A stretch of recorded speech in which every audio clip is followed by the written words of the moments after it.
Dalawang overflow bridge sa Isabela binaha dahil sa pag-apaw ng Cagayan River. Naritong report.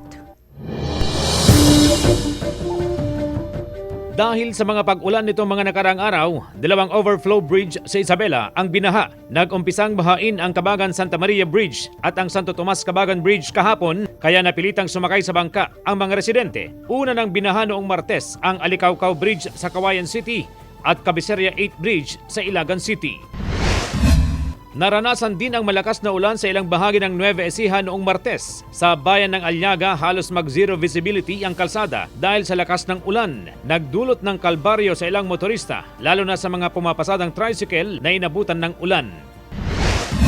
Samantala, ayon sa Pag-asa, wala namang binabantayang bagyo o low pressure area sa loob ng Philippine Area of Responsibility. Pero asahan pa rin ang mga pag-ulan ngayong araw. Patuloy na umiiral ang hanging amihan sa Hilaga at gitnang Luzon. Sa datos ng Metro Weather, posible ang ulan sa Isabela at Cagayan, maging sa Cordillera at Aurora. Pero sa Central Luzon ay walang ulan.